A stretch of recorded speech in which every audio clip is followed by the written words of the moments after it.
I always considered myself a gamer. There's not a lot of games I played, but I always knew how many games there were out there.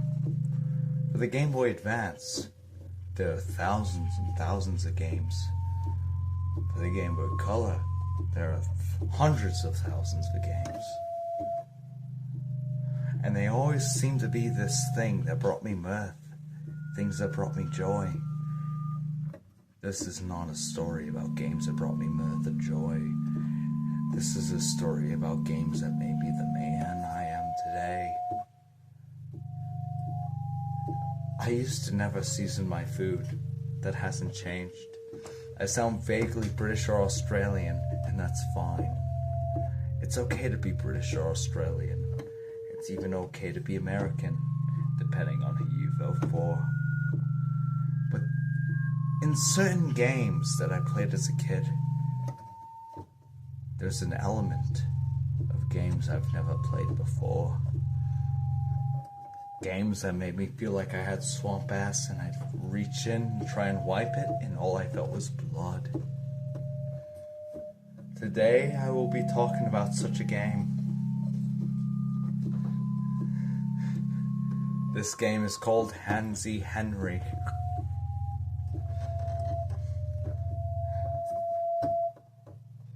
Typical creepypasta fashion.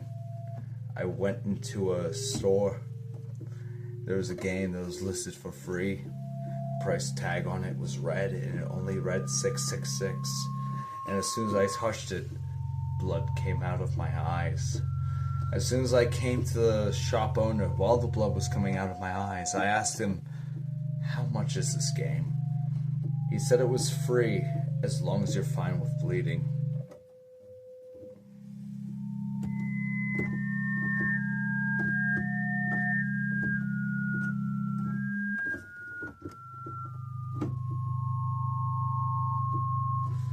The game was in fact free. I checked it. I went through all of my bank statements. It was in fact free. Hands-Free Henry was a free game. But in fact, it cost me more than I thought. It actually cost me my soul!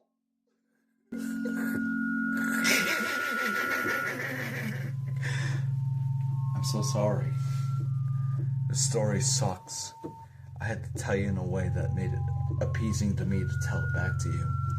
Everything that happened in this story actually happened, but some of it sounds like rip-off creepypasta bullshit. I put Hands-Free Henry into my Game Boy Advance. I was only 6 at the time, but I did have the little light thing so I could play the game at night. I played it at night. I started the game up right at midnight. I thought I had a case of swamp ass, but I reached in, I started itching, and it was blood. I knew this wasn't a normal game. It was a horrible game, a game meant to inspire fear and horror, a game that sends shivers down your spine. As soon as I started it, I saw a hyper-realistic loading screen. And that hyper-realistic loading screen had feet on its screen, with blood on its screen. There are a lot of things they tell you about in Jewish school, but they never tell you about Hands-Free Henry. Hands-Free Henry is going to be around forever.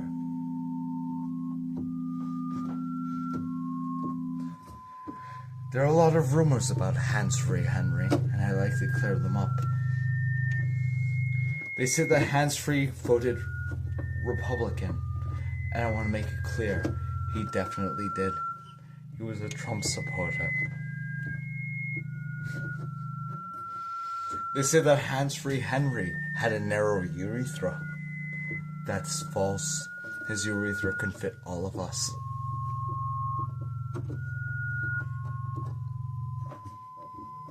They said that Hands-Free Henry let children go hungry.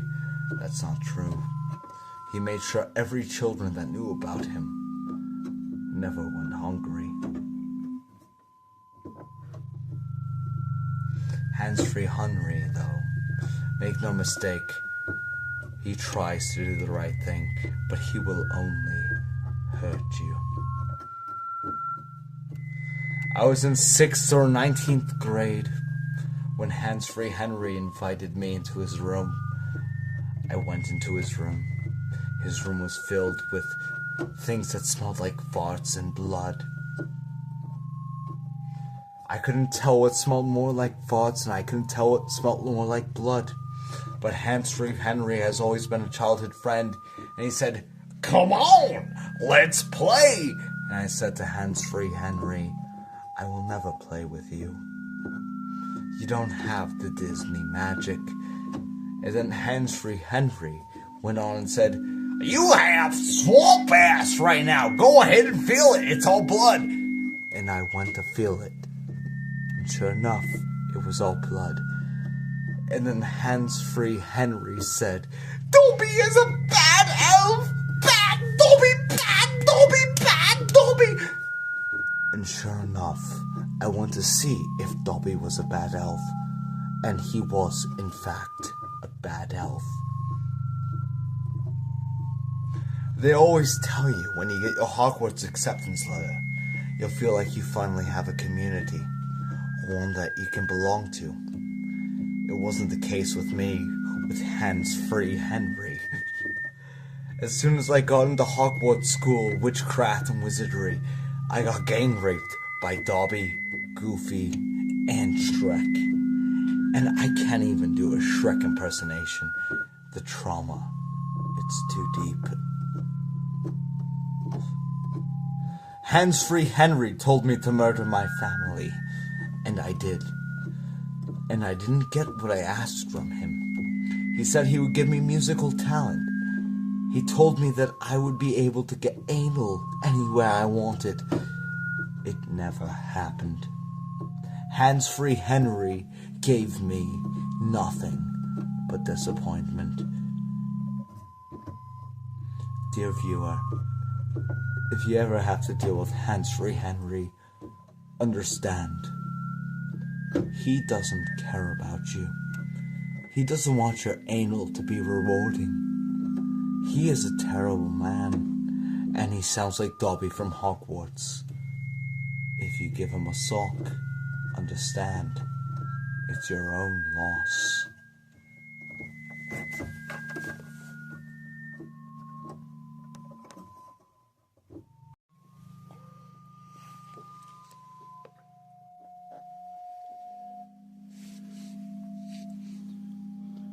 There are a lot of video games in the world.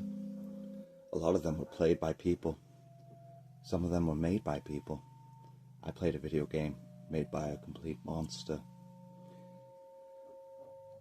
I'm not sure if you remember websites like Miniclips or Gorilla Arcade, but there are plenty of sites that were just filled with what would now be called shovelware. I was on Gorilla Arcade one time, and that's where I found a link to Newgrounds, where I found all the video games on that website.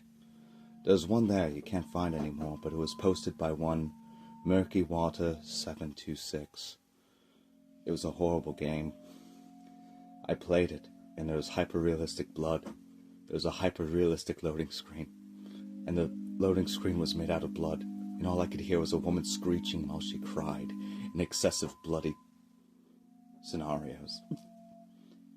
As soon as I pressed start, I was immediately greeted by some hyper-realistic blood. I was baffled. I showed my mom, and she seemed very confused. She said, "This is just Doodle Jump."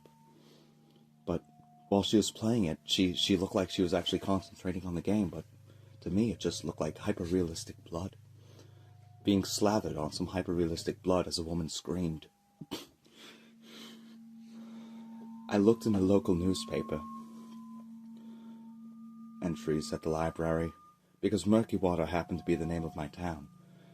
And on July 26th, 2003, a person drowned in the river that was heavily polluted. The drown, that's not really the cause of death, as I read through. They actually cut their neck on some litter in that murky water. I keep playing the game, And it's the strangest thing. The woman's not just screaming in blood-curdling pain, as there's hyper-realistic blood on the loading screen. She's screaming my address, the names of all my friends, and I don't understand how she could get this information. I wonder if the creator of the game is the same one who drowned, because Murky Waters 726 might just be a dark joke. But I keep playing the game. As soon as I get to the loading screen, it's a bunch of hyper-realistic blood in a nightmare setting where the screen is red, as if there's a blood eclipse going on. There's only hyper-realistic blood as a woman screams. I get my sister to play the game, and she says it's a completely normal game. I don't get it. This is just Super Mario Brothers, Flappy Bird. And she's just playing, completely concentrating on the screen, but to me it just looks like hyper-realistic blood while a woman screams. I do a little more digging. I go to that river the next day. And, wouldn't you know, I found a computer set up there, and it had a game development software. And when I pressed it, I got the loading screen for the same game I've been playing. There's hyper-realistic blood, while a woman screaming in a deafening way. I don't understand why she sounds so pained. I go back home and I get my little brother and I bring him back to the river. I show him the game development app and he says, "Oh, this is cool. You can make all kinds of Mario Flappy Bird levels on this." And I didn't understand. He seemed to be toiling away, just energetically trying to make what he called a Mario level. But to me, it was just a woman's blood-curdling scream to the visions of just hyper-realistic blood in different scenarios. And then there are images of people drowning in hyper-realistic blood in the river that my brother and I were next to. I look into the river and I realize it's not a river at all.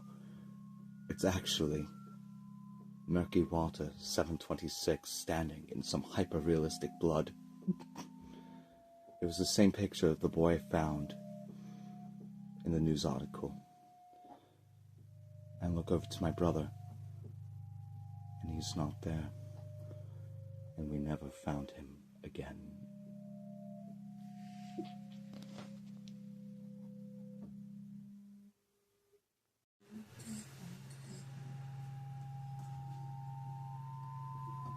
La la la la la la, la la la la la. What about the Holocaust? The Smurficide. There was a show I used to watch when I was a child. I'm not sure if you remember it. It was the Smurfs. There was Grumpy Smurf, Happy Smurf, Slutty Smurf, Papa Smurf, Mommy Thick Smurf, and of course, Brainy Smurf, Lazy Smurf, Hefty Smurf, and Smurfette. But there was one episode I remember that my mom said was only static, and it was called The Smurf in the Striped Pajamas. The episode started in typical Smurfy fashion, with the Smurfy song, the Smurfy dance, the Smurfy Smurfs, and of course the Smurf berries being plucked for a harvest. Gargamel was going through his books as his little orange horny kitten Azrael was frolicking about with butterflies, and Gargamel saw something in his book which looked like a mixture of swastikas, pentagrams, and hyper-realistic pages of paper. And in it were the incantations, La la la la la la, hail the Third Reich. And Gargamel was reciting this, and suddenly dark storm clouds that looked hyper-realistic started floating in. And the Smurfs, they didn't even look like Smurfs anymore. They looked like starved Smurfs. Like they hadn't smurfed any food in Smurf in weeks. What a horrible episode.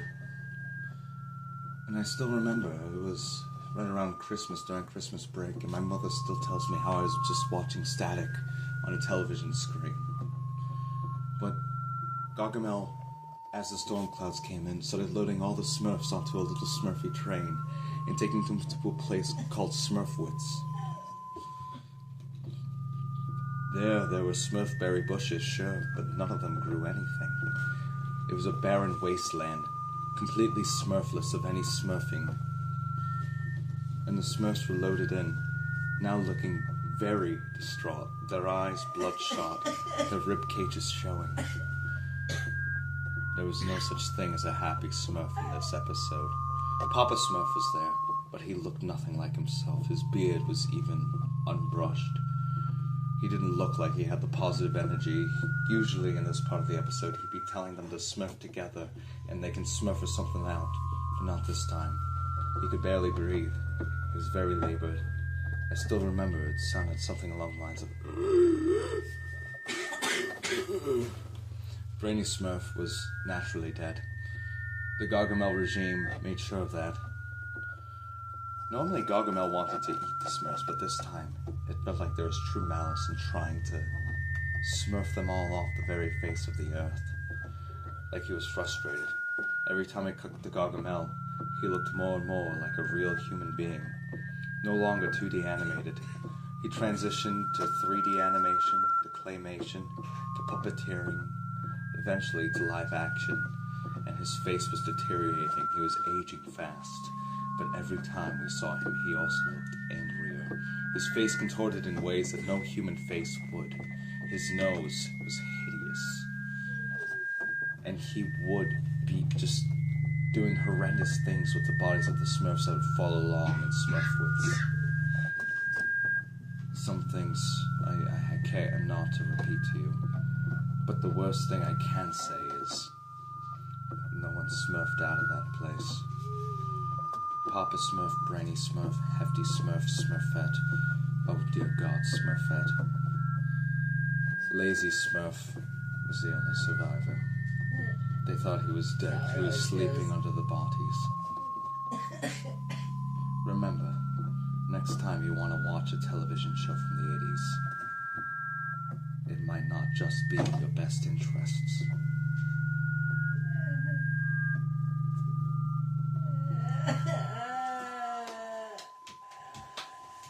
Absolute cinema.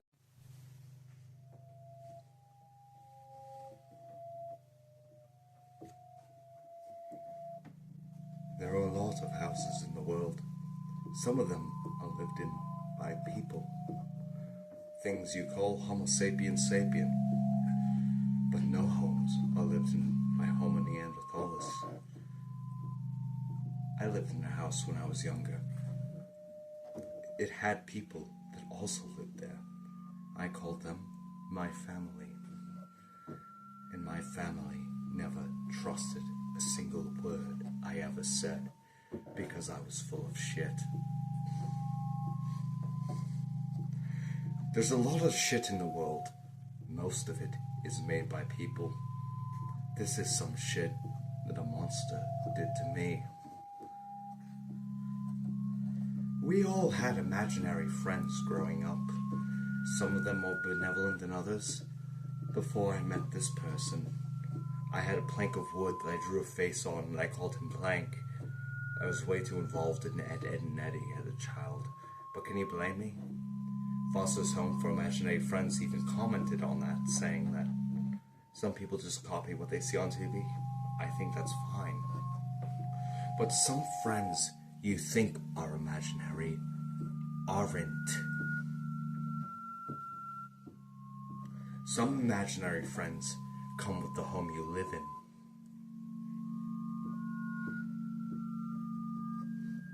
And your friendship with these entities is purely imaginary.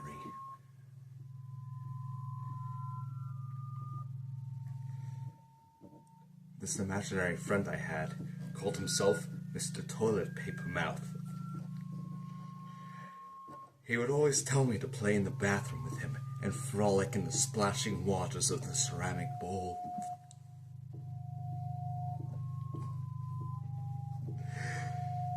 But he was truly not a good friend to me. There are a lot of toilet bowls in the world. Some of them are ceramic, some are porcelain. My toilet bowl was plated in lies. I would take nasty shits in there every day. Sometimes I'd take a leak. Occasionally, I'd even jerk off on that bowl. I was 28, so my family thought I was too old for an imaginary friend, but I had him anyways. Mr. Toilet Paper Mouth was my best friend in this new home I moved to. I was still in 4th grade at the time, but I was sick with, pneumonia. Pneumonia that started with bronchitis. I also had COVID and erectile dysfunction and dysfunctional bowel syndrome. Don't look it up. It's a disease so horrific they can't even put it into a Google search result. I had no control over any orifice I had, and this was before I met Mr. Toilet Paper Mouth.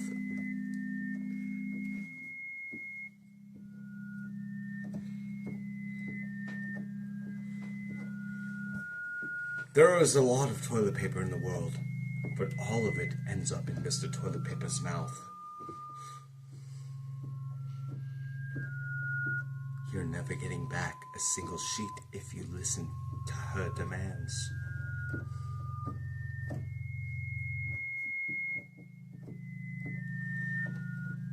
As a small child, I would suffer with constipation constantly, and that's when Mr. Toilet Paper Mouth first appeared. He would give me all the toilet paper I needed. He would even pump my anus clean. My colon was clean as a whistle.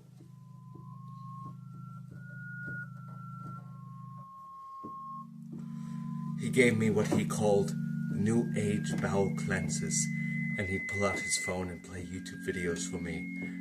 And, wouldn't you know, I would be wiped out. There would be no fecal matter left inside of my large intestine or my small intestine. But it had to go somewhere, dear viewer, and I want you to understand the risk. When you make a deal with Mr. Toilet Paper Mouth, all of your fecal matter will end up in your firstborn child.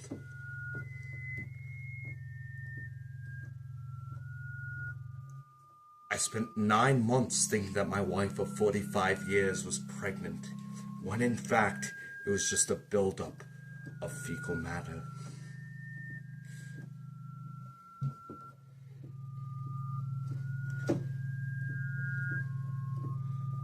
Mr. Toilet Paper Mouth betrayed me, and he shall betray you, with his toilet paper mouth, smiling as he lies directly into your toilet paper eyes.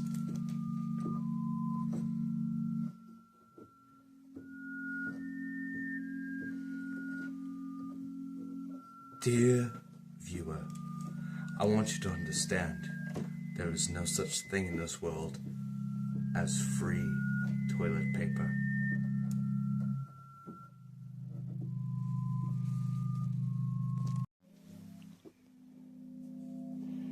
Did you ever watch cartoons as a child? I did.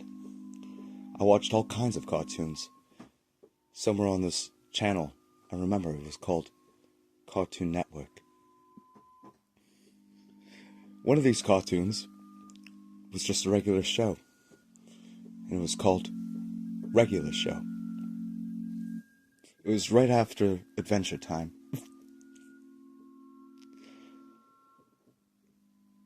I remember going to a yard sale where they had all kinds of wonderful things, and wouldn't you know, I saw a certain blue jay and a raccoon on a VHS tape, and I thought it was weird. Even at 13, I knew Regular Show was too recent for VHS tapes. Truly an anachronism. Sorry, that's a big word for me. So I buy it, and funny enough, I didn't just have a VHS player. I had a TV that was connected to a VHS player. My family was... well, we just had some old shit lying around. But that was the TV in my room. So I put the Regular Show VHS tape into the TV, and I boot it up, and it's a hyper-realistic Regular Show episode. Everything looks just like Regular Show does in real life. All animated and stuff when you're watching it on a screen. But the start of the episode, normally, would be Mordecai and Rigby, but this time it was just Mordecai and Rigby raking some leaves. And then Rigby said, "Aw, man, this sucks!" Mordecai responds with, "I know, dude, but we gotta do this. It's what he would have wanted." And I keep watching, wondering why it's such a solemn air, breezing along, ruining their piles of leaves. And then Skips comes along without moving his arms, skipping to them. Oh, wait, that's actually why he's got his name like that. So he comes up to them and he says, "All right, guys, it's time." And Mordecai and Rigby follow him off screen. It cuts to Pops, Mordecai, Rigby, High Five Ghost, Muscle Man. Everyone but Bunsen. Even that really rich-ass dude, who's Pops' dad or something, was there. But Benson wasn't. And Skip said to Rigby, "I hope you're happy now. You know, he wasn't always screaming at all of his employees. It's just something about you." And then Rigby responded with tears in his eyes, screaming and flailing his arms, saying, "Shut up, Skips! You don't know what you mean! I hate you!" And Mordecai said, "Whoa, not cool, bro." And Pop said,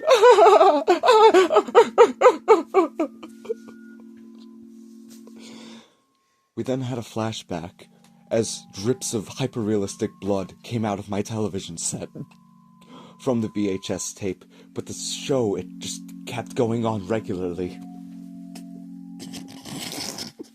I hate myself.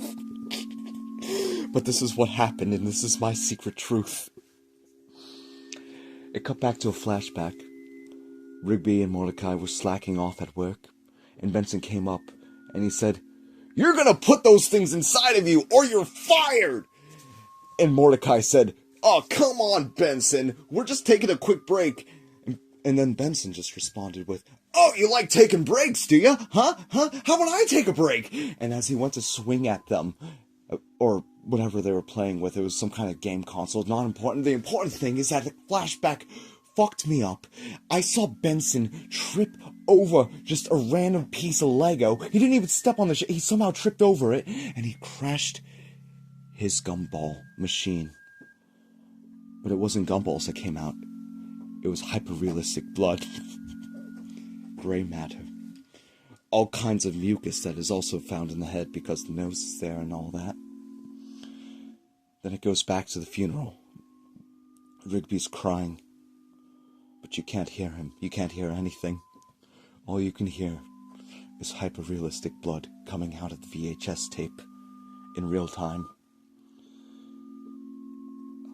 I took the VHS tape out.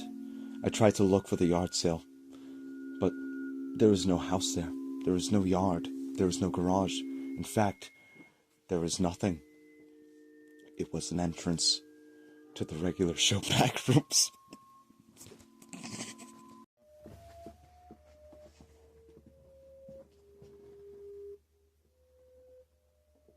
There used to be a program that would show up at all the schools. It was called DARE.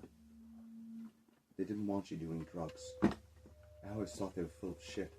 But then I found out that weed made me a gay Satanist. First they tell you what every drug is.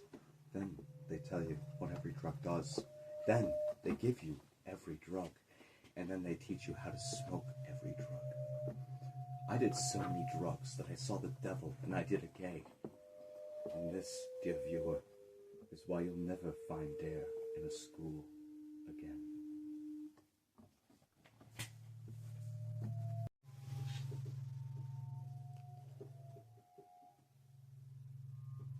My favorite song was always Somewhere Over the Rainbow.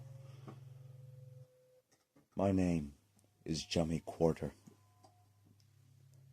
And I am, in fact, someone who kills people. I am not your friend. I'm not here to protect anyone. I am not an anti-hero. And I am not an edgelord. Stop calling me that. That blood is fake. It's an aesthetic, bro. It's a prank. My family treated me like trash. Yes, this is true. I was bullied significantly in school. Yes, this is true. I killed some of my family. Maybe. Allegedly. I plead the fifth on that. I killed some of my schoolmates. Yes, maybe. You know, there are kids that make bomb threats, and then there's me, Jummy Quarter, who actually leaves a bomb in the goddamn place. Do you know it's actually possible to bomb the Boston Marathon and pin it on some dude? Do you know that you can actually shoot up Sandy Hook in just a few sly words to Alex Jones? You can make an innocent man move to a triple-decker where he burns alive. But the frogs aren't gay anymore. That's what's important. My name is Jummy Quarter, not to be confused with the president. I might have been a president earlier in life. But I am not Jimmy Carter. My name is Jummy Quarter. I jump my courses right into the gumball machine, and I go... That's the sound of me making a big bubble. 9/11 wasn't an inside job. We were all involved.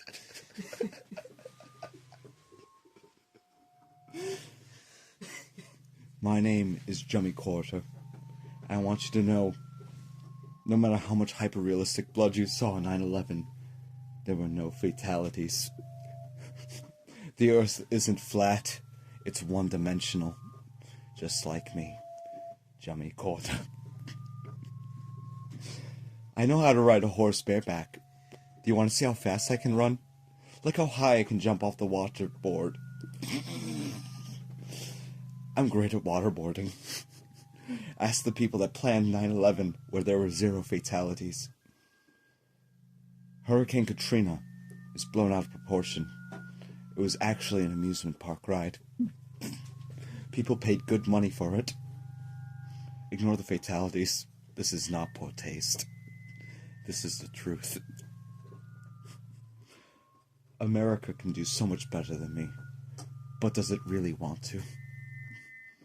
My name is Jummy Quarter, and I'm running for orifice. I'm very ticklish.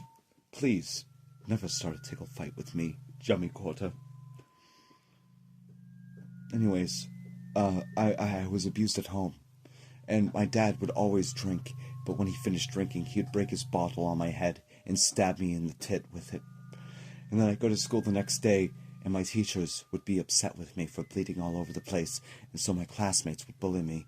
They would call me faggy Jummy Quarter, put the cummy in the slaughter. I'm still traumatized to this day by that. One time they bullied me too much, and I snapped. They don't know that my bones are made out of bombs, and my skin was made out of bleach. My piss is gasoline. My gray matter is random fluids, like antifreeze and such. My nose is prosthetic, because it's also made out of C4. There are a lot of things you can call me, but edgy cannot be one of them. My name is Jummy Quarter. I love you.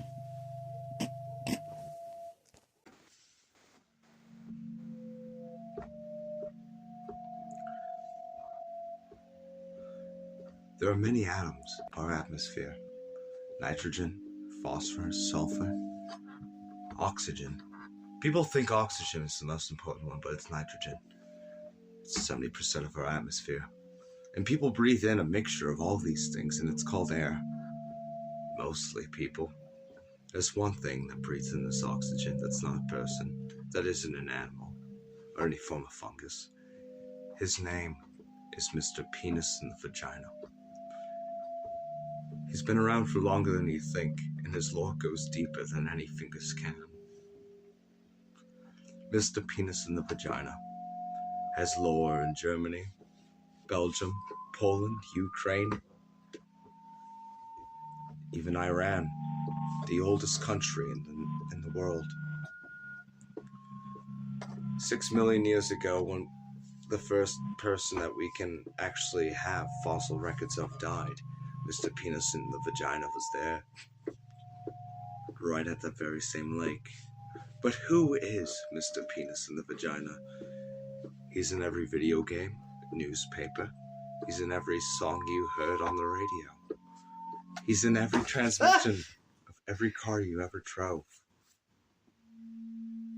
But Mr. Penis in the Vagina has an ulterior motive. He actually wants money. He wants profit. Mr. Penis in the Vagina invented capitalism and hyper-realistic blood. He invented hyper-realistic everything. Mr. Penis in the Vagina is a monster that must be stopped, but not until the nut is finished. Mr. Penis in the Vagina did 9/11. He'd do anything that moves. He is out there in 9/11 proving that white people can jump. Sometimes I think about my trip to Disney World where I got stuck on It's a Small World After All. To Mr. Penis in the Vagina, it's not a small world, it's a tight world. And it suffocates him. Mr. Penis in the Vagina served his time in every war the US ever fought. He fought in the Revolutionary War, the War of 1812, the Second War of 1812 that's coming up, the Civil War, World War I a little bit. World War II, he mainly took the credit, but he was there. Vietnam, he lost every war after World War II. But Mr. Penis in the Vagina doesn't see himself as a loser. Mr. Penis in the Vagina built daycares for the homeless elderly. He built daycares for the elderly homeless. He invented a homelessness so that he could have a cause he could fight for. Mr. Penis in the Vagina is the inventor of inbred kittens and the double-dipped inbred variety that has grown so popular at McDonald's. I owe my life to Mr. Penis in the Vagina ever since he gave me a full tooth transplant. I used to have 3.5 teeth. Now I have a pearly white smile. And all it cost me was my own firstborn. But Mr. Penis in the Vagina likes to get it on. Mr. Penis in the Vagina has a lot of lore surrounding him, and I'd like to clear it up. Ask him yourself, you fucking coward. He doesn't have time for all this shit. He invented Burger King, yes. He invented McDonald's, yes. But he'd never touched Wendy's. Square patties are the curse of the devil's vixen's penis, vagina, and a man. But Mr. Penis in the Vagina is a war hero. He invented kittens being cute. I was expecting you to say thank you, but you never did. You're a fake fan. Sometimes I fought, and I think about the times Mr. Penis in the Vagina farted with me during the Vietnam and Korean War. I remember there when I was in the Persian Gulf War. Mr. Penis in the Vagina told me I wasn't wearing camouflage. I wasn't wearing anything. And that was his sense of humor. He'd take your clothes off and tell you that you showed up to work naked. Mr. Penis in the Vagina taught me how to do dabs. He told me I wasn't supposed to suck it like a straw. He told me I was supposed to dip it like a little water bird. And flap, flap, flap I flew. Him supporting me the whole way.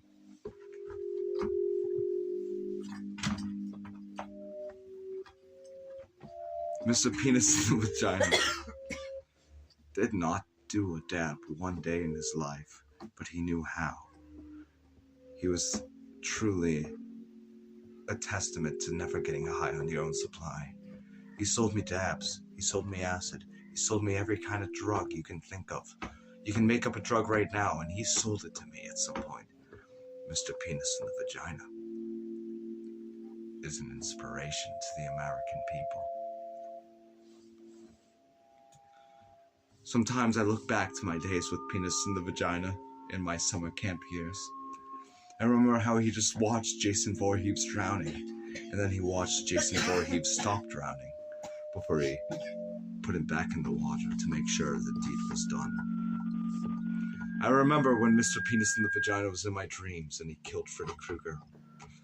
I remember when I was at the SCP Foundation and Mr. Penis in the Vagina killed every member of the SCP Foundation. I remember when I went through the liminal spaces and it was bedtime, but Mr. Penis in the Vagina kept me awake. Mr. Penis in the Vagina was the only one who stopped the Smurf Holocaust. And remember, dear viewer, next time you see a penis in the vagina, remember, the Big Bang only happened because he wanted it.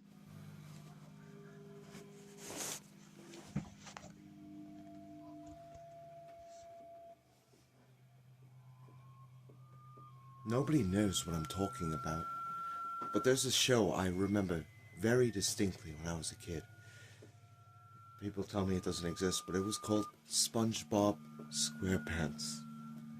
I remember watching it on a channel no one can recall, called Nickelodeon, which is on a device nobody even remembers existing, called a television, which I had in my hyper-realistic apartment when I was a child. SpongeBob was this chipper yellow sponge who was very square in the pants. There's an episode that really disturbed me. It started with a man isolated on a boat, holding a pencil, trying to draw, and he loses his pencil. And instead of floating the way pencils normally do, this pencil went straight to the bottom of the ocean. Now, when this pencil breached the water, it entered an animated world while the pencil itself remained hyper-realistic.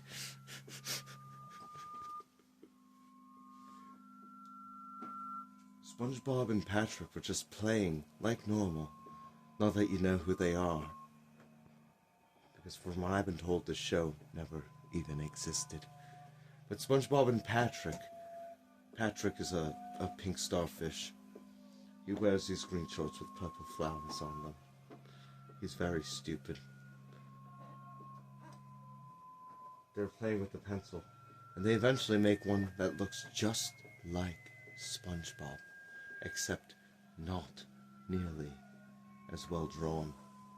They call him Doodlebob, a play on SpongeBob, and he speaks in tongues, which I come to find out later was backwards Latin, repeated 3 times through Google Translate into Swahili, Hindu, and then Indonesian, before coming back into Spanish.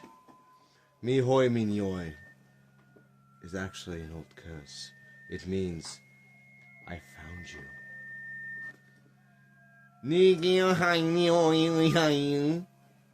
He would say.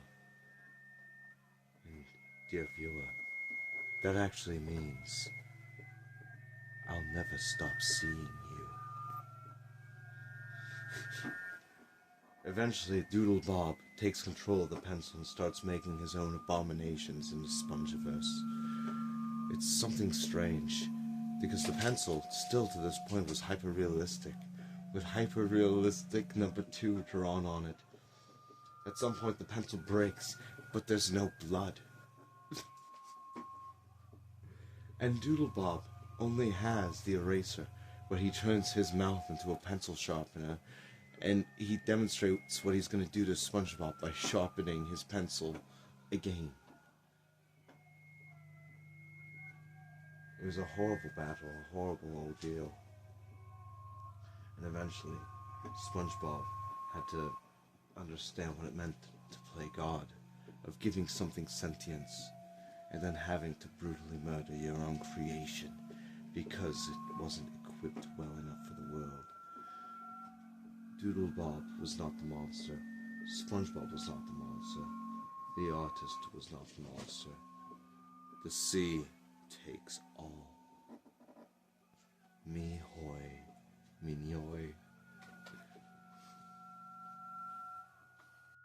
There are many types of beverages in the world.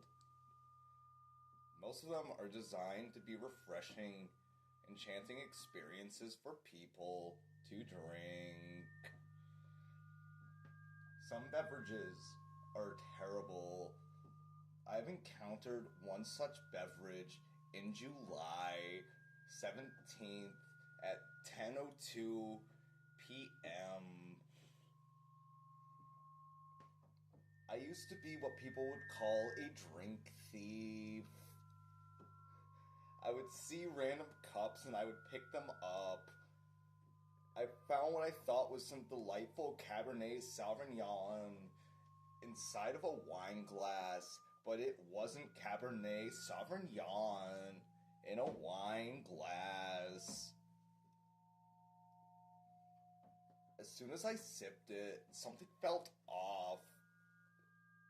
It was hyper-realistic blood. And then I looked, and everything around me was hyper-realistic. The sink, the kitchen, everything looked so realistic. What the fuck was in my drink? Did somebody roofie my hyper-realistic blood? That would be unacceptable. Were they onto my drink thievery? I really hope not. But that hyper-realistic blood was the worst cup of Cabernet Sauvignon I've ever had. And I used to drink these really bad communion church wine packets that came with these little crackers. They were almost as bad as this hyper-realistic blood, but they weren't just as bad. The hyper-realistic blood was awful. Now everything I see is hyper-realistic. Don't drink random cups of shit, dear viewer, or you might regret it.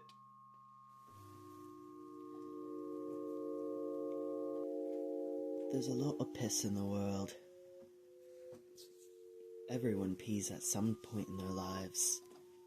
Most people do it in toilets. However, this is not a story about someone who pees in toilets. This is a story about the Pee-Pee Man. There are many legends about the Pee-Pee Man. Some people say he likes to go into your backyard and pee on your canoe. Some people say if you take a piss at the wrong time, you'll hear him knocking on your bathroom window before he goes and takes a piss in your yard. You do not want to approach the Pee-Pee Man. He will try to invite you to church right before peeing hyper-realistic blood in your yard. He will pee on your walls. He will pee in your mouth if you let him. Do not let him. There's only one way to stop the Pee-Pee Man. You have to turn off all your lights in your bathroom. And then you have to sit on your toilet and fart 3 times. And then you say, "I rebuke you, Pee-Pee Man." And only then will you be allowed to pee in peace. However, if you fail to do any of those steps, you will summon the Pee-Pee Man, and before you know it, you will be sinking in the pee while he pees in your sink.